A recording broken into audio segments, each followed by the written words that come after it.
इन पक्षियों को देखकर आप समझ ही गए होंगे कि आज वीडियो किसके ऊपर है। तो जी हाँ, आज पर इन पक्षियों के ऊपर ही वीडियो है। हमें कितने सुंदर लगते हैं ये पक्षी, ख़ासकर मुझे ये बहुत अच्छे लगते हैं। अधिकतर मैं इस तरह के पक्षियों को बनाने की कोशिश में लगी रहती हूँ। तो इनको मैंने अपने खुद हाथों से बनाया है और चलिए पूरा वीडियो देखेंगे और बताएँगे कि किस तरह से ये उनको बनाया है। तो स्वागत है।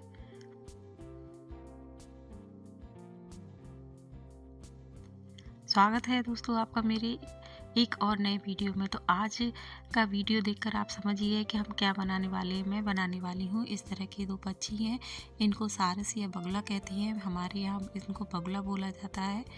और इसके लिए बनाने के लिए यहाँ पर लेनी है ये वायर थोड़े मेरे पास इस तरह के ही थे। बस मुझे बनाकर देखना था कि ये किस तरह से बनती है। तो बस मैंने जो भी था तो वो बना लिया उसको। पर भी आप इसको बनाएं तो आप कोशिश करें कि एक स्ट्रॉन्ग या हार्ड तार ही लें, क्योंकि हार्ड तार पर जब आप इसका शेप बनाएंगे तो बहुत ही अच्छे से बन जाएगा। क्योंकि कुछ चीज़ें हम क्या है ना, बनाने के बाद ही हमें थोड़ा महसूस होता है कि हमें क्या करना है क्या नहीं करना है। तो बस उसी बेस पे मैं बोल रही हूँ कि जब मैंने ये लिया था मुझे बहुत अच्छा लग रहा था कि यार ये बहुत अच्छा है, मैं इस पर आसानी से बना लूँगी। जब मैंने इसको बनाना स्टार्ट किया तो मुझे इसमें कुछ कमियां समझ में आ रही थी कि मुझे वायर मजबूत लेना चाहिए था और हार्ड वायर होगा तो बहुत अच्छे से बन जाएगा। तो यहाँ पर मैंने तार को इस तरह से धागे से पहले बांध लिया। फिर जब थर्माकोल के मेरे पास कुछ पीस डले थे उनको थोड़ा सा शेप में करके मैंने, वीडियो बहुत लंबी हो रही थी इसलिए मैंने कोशिश की है कि आपको मेन चीज़ें ही दिखाऊं। तो बस वही इसी पर्पज़ से मैंने आपको इस तरह से जो इम्पोर्टेंट लगा वही दिखाया है। इस वीडियो में ज़्यादा वीडियो को नहीं खींचा है। तो इसी तरह से मैं यहाँ तो बना रही हूँ।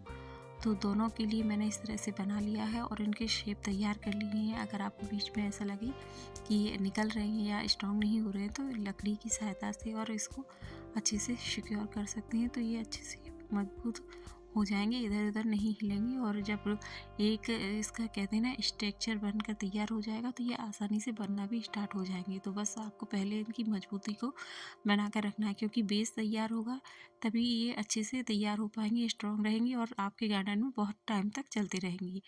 तो आप बताइए आपको क्या इस तरह की एक्टिविटी करना कैसा लगता है अपने गार्डन के लिए। मुझे बहुत अच्छा लगता है। मैं कोशिश करती हूँ कुछ ना कुछ नया बनाकर अपने गार्डन को सजाती रहूँ। तो इसके लिए यहाँ पर मैंने कुछ रत्ती पेपरों का यूज़ किया है और ये रत्ती पेपरों को मैंने इस तरह से फोल्ड करके इसकी वायर के चारों तरफ इस तरह से राउंड राउंड शेप में घुमाकर इनका शेप तैयार करने की कोशिश की है। आइडिया मात्र ही होता है हमारे पास, मेरे पास कोई ऐसा कुछ प्रॉपर नहीं था कि जिसको मैं देखकर एक शेप निर्धारित कर सकूं कि हाँ ये प्रॉपर इसी शेप में आएगा। फिर भी एक आइडिया होता है, हमने दूर से पक्षियों को देखा हुआ रहता है। तो बस उसी हिसाब से मैंने इसका पेपर को राउंड राउंड शेप पे किया है। जैसे कि उसका चोंच होता है और उसकी आँखों वाला जो सुराख होता है वो थोड़ा मोटा होता है और गर्दन से लेकर उसका जो पेट तक है ना एक जैसा शेप होता है। तो वही शेप बनाने की कोशिश की है। फिर फाइनल टच आएगा तब पता चलेगा कि हम क्या बना रहे हैं और वो कितना सही है या नहीं है। तो बस इसी तरह से इसको राउंड राउंड शेप करते हुए हमें इस तरह से पेपर को रोल करते हुए जाना है और आसानी से हो जाता है, कोई दिक्कत नहीं होती है। रत्ती पेपर का ही यूज़ किया है मैंने। ये मेरे पास काफ़ी पुरानी बुकें डली थी और आज उनका यहाँ गार्डनिंग में प्रयोग हो रहा है और क्राफ्ट बनाने के लिए। तो इस तरह से आइडिया बनाते रहेंगे तो अच्छा लगता है। अब एक्टिविटी करते रहना चाहिए हमें गार्डन में। इस वीडियो के ज़रिए कुछ मेरे नए व्यूवर्स भी मुझसे जुड़ने की कोशिश करेंगे और कुछ मेरे जो पुराने व्यूवर्स हैं उनका तो हमेशा मुझे सपोर्ट मिलता ही रहता है। और एक बात और कहनी है कि जो कमेंट करते हैं आप लोग बहुत ही अच्छे होते हैं और बहुत ही बढ़िया है। अधिकतर आप लोगों के कमेंट ही होते हैं जो हमें प्रेरणा देती हैं आगे बढ़ने की। तो प्लीज़ पॉजिटिव कमेंट करते रहिए। और मुझ जैसे कई यूट्यूबर्स तो नहीं हूँ अभी, मतलब कोशिश कर रही हूँ बनने की। बट ये क्या है, हम अपने लिए खुद के लिए भी तो कुछ एक्टिविटी करना चाहते हैं। तो बस उनको इसी तरह सपोर्ट करते रहिए। तो बहुत अच्छा लगता है कि आप लोग इस तरह से हमारी वीडियो देखते हैं और पसंद करते हैं और काफ़ी अच्छा भी लगता है। पिछली बार जब आप लोगों ने मेरे पुरानी वीडियो देखे थे तो बहुत अच्छे कमेंट किए थे और साथ ही मेरे हर वीडियो पे लाइक और कमेंट तो प्लीज़ आप लोग करते ही हैं। बस एक रिक्वेस्ट और है कि आप जब भी मेरी वीडियो देखें तो लाइक, कमेंट और शेयर, सब्सक्राइब ज़रूर करिएगा। ये एक स्रोत होता है एक दूसरे से जुड़ने का और आगे बढ़ने का। तो ये सब सिलसिला बना रहता है तो बहुत ही अच्छा लगता है। तो इस तरह से यह इसका शेप बनाकर एक तैयार करना है और इसको अच्छे से सिक्योर कर लेंगे तो ये प्रॉपर एक अच्छा शेप बन कर के तैयार होगा। तो बस इसी तरह से हमको सेकंड भी इस पर इस तरह से पेपर को लपेटते हुए जाना है और ये सेकंड वाला भी हम आसानी से इसी तरह से बना लेंगे। मार्केट वाले हम बाज़ार से कितने भी शो पीस आइटम लेकर आएँ अपने गार्डन के लिए, हाँ वो लेके आते हैं, ईज़ी होता है, उसमें कोई मेहनत नहीं होती। बट जब हम इस तरह की क्राफ्ट या आइडियाज़ अपने गार्डन के लिए करते हैं तो बहुत ही अच्छा लगता है। साथ ही घर में भी मेकओवर करना चाहिए और करते रहते हैं तो वो भी बहुत अच्छा होता है। कुछ तो एक एक्टिविटी बनी रहती है और दूसरा जो हमारे आइडियाज़ हैं वो भी निकल कर के बाहर आती हैं और साथ ही अच्छा भी लगता है जब हम अपने हाथ से बनी हुई चीज़ों को इस तरह से अपने आसपास देखते हैं तो वाव वाली फीलिंग आती है। और साथ ही जो हमारे घर में गेस्ट आते हैं वो तो कमेंट अच्छे करते ही हैं। तो बस यही पर्पस है मेरा तो मेन कि अपने हाथ की चीज़ बनी हो अपने पास इस तरह से रखी हो और दूसरा लोग देखते भी हैं तो अच्छा है, उनको भी थोड़ा ये लगता है कि वाह इन्होंने बनाया तो हम भी बनाएंगे। विंटर का सीज़न है और जनवरी लास्ट ही चल रहा है तो बस गार्डनिंग में अभी फ़िलहाल कुछ काम नहीं है क्योंकि पौधों को पानी नहीं दे सकते हैं।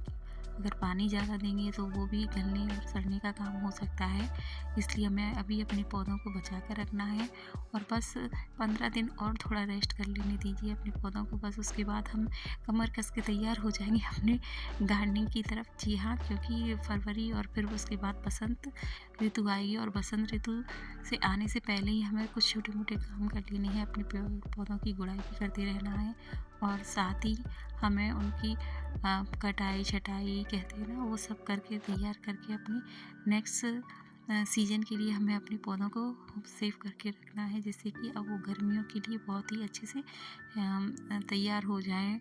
तो बस अभी गार्डनिंग का कोई काम नहीं था तो सोचा कि क्यों इस तरह का क्राफ्ट बना लिया जाए। और सर्दियाँ आए तो इस तरह के क्राफ्ट बनाने में भी टाइम लग जाता है, कभी कभी धूप नहीं निकलती है और जब कभी धूप निकलती है तो हमारे और भी बाकी काम होते हैं, उनको करने के बाद थोड़ा कुछ समय बचता है तो मैं इस तरह के काम कर लेना पसंद करती हूँ। तो वही है, कुछ 2-3 दिन की धूप के बाद आज इस तरह का मौसम निकला है तो बस मैंने सोचा थोड़ा आज इसका बेस तैयार कर लें तो जब धूप नेक्स्ट टाइम निकलेगी तो हम इसका प्रॉपर जो है उसको तैयार करने की कोशिश करेंगे। तो इस तरह से मैंने ये दूसरा भाला भी अच्छे से तैयार करके कर लिया है। जब कोई भी हम एक्टिविटी करते हैं तो हाँ थोड़े बहुत पैसे भी खर्च होते हैं और कुछ घर का पड़े सामान का भी यूज़ हो जाता है। तो ये वायर पर थे मेरे पास बेकार थे तो मैंने इनका इस्तेमाल कर लिया और साथ ही मेरे पास ये कुछ पेन पड़े थे तो इनका तो बहुत ही अच्छा रीयूज़ हुआ है, मैं आपको बता ही नहीं सकती। तो बस इनका ये क्या है स्ट्रॉन्ग करने के लिए, इनका बेस बनाने के लिए जिस पर ये खड़े या स्टैंड हो सकती हैं उसके लिए मैंने यहाँ पर रेत और सीमेंट का प्रयोग किया है। रेत और सीमेंट को लेकर के अच्छा सा एक इनका स्टैंड बना लेंगे। तो उसके लिए मेरे पास ये खाली पेन पड़ी हुई थी तो जो मैं अधिकतर क्या करती हूँ चीज़ों को फेंकती नहीं हूँ, कुछ ना कुछ सोचने दिमाग चलता रहता है कि कुछ ना कुछ काम आ ही जाएगा। तो बस इसी पर्पज़ से मैंने ये खाली पेन थे तो उनको बस रखा हुआ था तो कि चलो आज ये काम आई है। और इस तरह से इनको निकाल करके ये सीमेंट में पानी मिला करके घोल बना करके तैयार कर लेंगे और इनमें स्टैंड बनाना है हमें इन बगलों का। तो इसमें हम पेन का यूज़ करेंगे, पेन लगाने के बाद हम इसको छोड़ देंगे। छोड़ने के बाद ये जब 1-2 दिन में ड्राई हो जाएंगे, गर्मियों का टाइम होता है तो 1 दिन में ड्राई हो जाती है और जैसे कि सर्दियाँ हैं तो 1 से 2 दिन भी हो सकता है। तो ये अच्छे से जब ड्राई हो जाएंगे तभी मैं इनको निकालूंगी, वरना मैं नहीं चाहती कि मेरा थोड़ा सा नुकसान हो जाए। और अच्छे से सेट हो जाएंगे तो ये काफ़ी टाइम तक चलेंगे और हमारे जो बगला हैं वो इन पर स्टैंड मतलब खड़े होकर एक मजबूत पोजीशन में होंगे, हिलेंगे डुलेंगे नहीं और एक निश्चित जगह पे हो जाएंगे।